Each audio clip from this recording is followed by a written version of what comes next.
Yes, opo. After months of waiting, McCoy is going back to work at sea.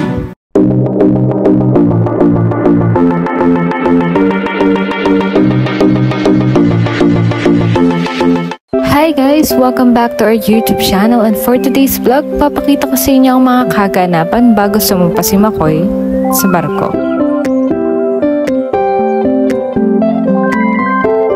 At syempre, request ko sa kanya bago siya sumumpa ay mag-cafe date muna kami. Matagal ko na rin talagang gustong pumunta dito dahil sa comfy and aesthetic vibes dito. Meron nga din pala silang outdoor and indoor dining. Sakto nga lang yung punta namin dito kasi wala pang masyadong tao.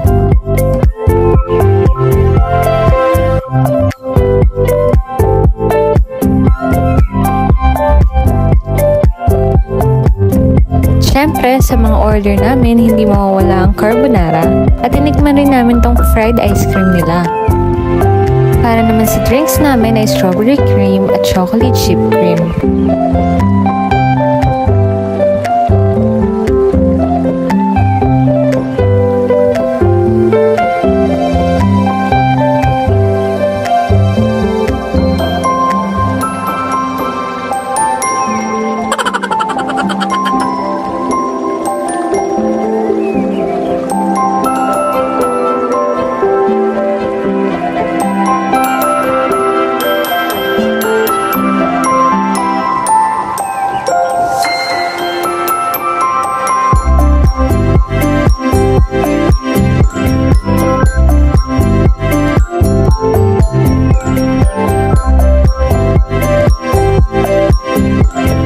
Pagkakain namin, dumiretso na kami dito sa Robinson para sa haircut niya.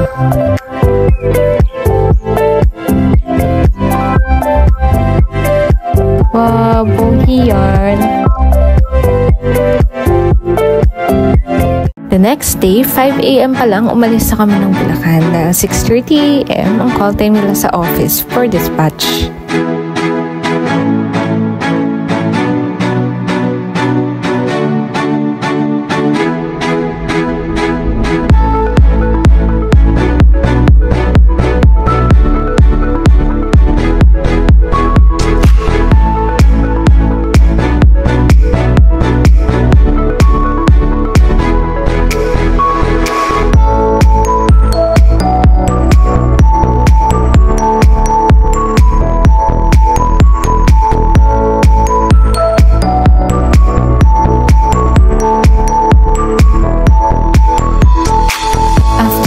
Ng papers ay dumiretso na rin kami sa NAIA Terminal 3.